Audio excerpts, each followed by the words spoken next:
Il y a 2000 ans, dans l'ombre, un traître a vendu pour 30 deniers le maître. Un destin suspendu dans les terres de Akebdema. Le chant du potier, une pièce maudite prête à s'enflammer.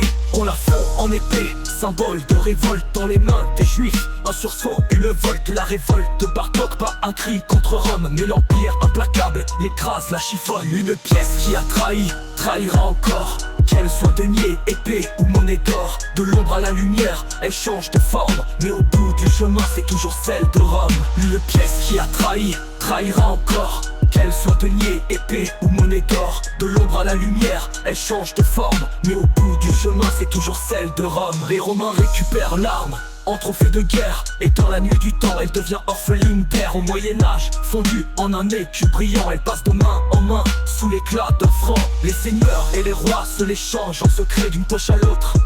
Elle glisse sans regret, un jour le roi de France la réclame pour lui. Et Louis XVI voit son visage reproduit. Une pièce qui a trahi, trahira encore. Qu'elle soit denier, épée ou monnaie d'or. De l'ombre à la lumière, elle change de forme. Mais au bout du chemin, c'est toujours celle de Rome. Le 21 juin, un soir sombre à Varennes, cette même pièce dans une main incertaine glisse vers l'officier, révélant un soupçon, le roi en fuite. La couronne en perdition, d'un achat en achat, d'un roi à un autre. Cette pièce maudite a mené l'ultime faute. Louis César arrêté, son destin enchaîné par la trahison d'un métal. Son règne fut brisé. Une pièce qui a trahi, trahira encore.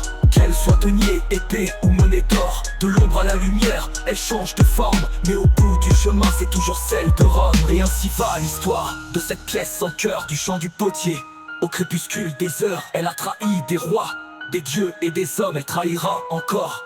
Où que tu te nommes, qu'elle soit un guet, un écu ou un franc, la trahison demeure dans son état brûlant.